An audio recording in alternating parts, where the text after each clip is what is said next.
ગોપાલ ઇટાલિયા સુરતની બજારમાં ઉભો રહીને ચેલેન્જ મારે છે કે સીઆર પાટીલમાં દમ હોય તો હવે પછી ગુજરાતનો એક કઈ ધારાસભ્ય તોડીને ખાલી ચૂંટણી કરી બતાવે. હું જોઉં છું કોણ છે સીઆર પાટીલ. મારી બધાય આમ આદમી પાર્ટીના સમર્થકો કાર્યકર્તાને વિનંતી છે કે આપણા ઝાડ ઉપર ફળ આવ્યા છે. હવે આપણે નમવાનું છે, હવે આપણે ઝૂકી જવાનું છે. હવે ટાઈટ રહેવાનો ટાઈમ નથી. ઈશ્વરે વિસાવદર ભેસાણની જનતાએ ને ગુજરાતે આપણને આશીર્વાદ આપ્યા. હવે આપણે વિનમ્ર બનવાનો સમય આવ્યો છે. હવે આપણે સંયમથી વર્તવાનો સમય છે, કેમ કે આપણી ઉપર ફળ આવ્યું, આપણું ઝાડ લચીલું બન્યું છે. આપણે ઝૂકીને વાત કરવાની છે, નમીને કામ કરવાનું છે, વિનંતીથી આગળ વધવાનું છે. ભાજપના કાર્યકર્તા કે ભાજપના નેતા જેવો અહંકાર આપણામાં આવવો ન જોઈએ. એ અત્યારથી આપણે સમયમાંથી શીખીને જવાનું છે, કેમ કે સમયની થપાટ લાગી ગઈ છે. આપણે એ જ શીખીને અહીંથી જવાનું છે કે હવે પછી આમ આદમી પાર્ટીના કાર્યકર્તાએ ખૂબ જનસેવા કરવાની છે. માત્ર ગોપાલ ઇટાલિયા ધારાસભ્ય બન્યો હોત તો ગોપાલ એકલો નાચતો હોત. ગોપાલ ઇટાલિયા એકલો ધારાસભ્ય બન્યો હોત તો 4-5 જણા આગળ બેઠા એ નાચતા હોત. ગુજરાત આખાના હજારો લોકો ધારાસભ્ય બન્યા ને એટલે બધાય નાચે છે. આ ચૂંટણીમાં ગોપાલ નથી જીત્યો, જનતા પોતે જીતી છે. અને એટલે જ તો જનતા ઉત્સવ મનાવે છે. નહીતર રાજનીતિમાં મત ગણતરીની બપોરે 3 વાગે ત્યાં લગભગ બધું ચોખ્ખું થઈ જાય કે કોણ આવે છે ને કોણ જાય છે. સાંજે 7 વાગ્યા સુધી નાચવા ગાવાનું બધું પતી જાય ને બીજે દિવસે સવારે 10 વાગ્યાથી રાબેતા મુજબ બધું હોય. બીજા દિવસથી ઉજવણી લગભગ કોઈ ચૂંટણી ન હોય. આ ગુજરાતના ઇતિહાસની મેં મારી જિંદગીમાં જોયેલી પહેલી ચૂંટણી છે કે 1 અઠવાડિયું થવા આવ્યું તો કોટો ઉતરતો નથી. આખું ગુજરાત હિલોળે ચડ્યું. હજુ માણાનો હરખ હમાતો નથી. અને હજુ તો હું વિધાનસભા ગયો નથી. ત્યાં 1 અઠવાડિયાથી હરખ, એક માણસના ચહેરા ઉપર સ્માઇલ છે, આંખોમાં ચમક છે. એ શું કામ છે? ગોપાલ ઇટાલિયા જીત્યો એટલે નહીં, પણ એમ લાગતું હતું કે મારું સપનું મરી જાહે, મારું સપનું નહીં જીવે, ક્યારે આ જાશે, ક્યારે થશે. હજારો માણસ અંદરથી હરેરી ગયા હતા. હજારો માણસને એક પ્રકારનો આમ થડકો લાગી ગયેલો કે હવે નહીં થાય કાંઈ. માણસ કંટાળીને ઘરે બેસી ગયેલો.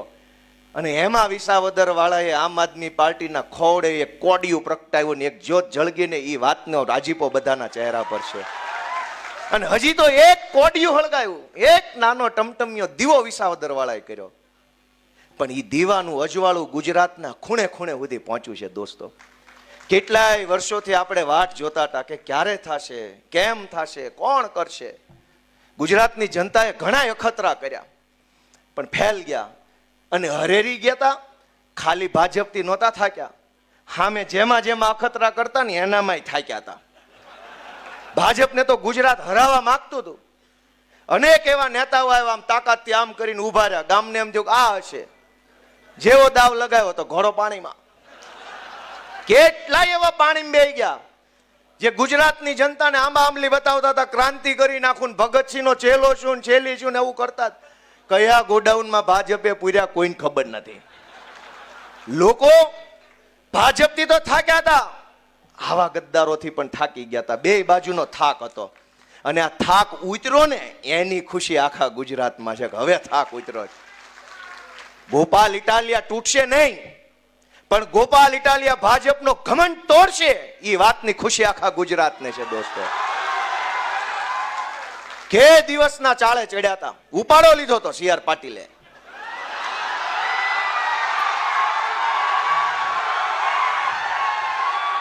સીઆર પાટીલે ગુજરાત આખામાં ઉપાડો લીધો કે ધારું એને તોડું, ધારું એને પક્ષ પલટો કરાવું, ધારું એને જેલમાં પૂરું. દોસ્તો, સીઆર પાટીલે ઉપાડો લીધો. અહીંથી ધારાસભ્ય તોડું, અહીંથી તોડું, ત્યાંથી તોડું, ઓલાને લઈ લઉં, આને લઈ લઉં, આને લઈ લઉં. ગોપાલ ઇટાલિયા સુરતની બજારમાં ઉભો રહીને ચેલેન્જ મારે છે કે સીઆર પાટીલમાં દમ હોય તો હવે પછી ગુજરાતનો એક કઈ ધારાસભ્ય તોડીને ખાલી ચૂંટણી કરી બતાવે. હું જોઉં છું કોણ છે સીઆર પાટીલ. હવે પક્ષ પલટો કરાવે અને ચૂંટણી લાવે, પેટા ચૂંટણી ગુજરાતની ગમે સીટ ઉપર. સી.આર. પાટીલ સામે મોરે મોરો ન મારી દઉં તો દોસ્તો હામો ન મળે. દોસ્તો ગુંડાગીર્દીની હદ વટાવી, ગુંડાગીર્દીની હદ વટાવી પાટીલના કાળમાં. દોસ્તો રાજનીતિને ખાડે લઈ જવાનું, તળિયે લઈ જવાનું કામ આ સુરતની ટોળકીએ કર્યું. દોસ્તો મને એ વાતનું એટલું બધું દુઃખ છે, એટલું બધું દુઃખ છે એ વાતનું કે આમ ન હોય. આ ગુજરાત સરદાર પટેલ, મહાત્મા ગાંધી જેવા પુરુષોનું ગુજરાત છે, જેણે આખી દુનિયાને દિશા બતાવી. ગાંધીજીએ સત્યાગ્રહનો, અહિંસાનો, લોકશાહીની લડત લડવાનો રસ્તો આખી દુનિયાને બતાવ્યો. એ ગાંધી આપણા ગુજરાતના.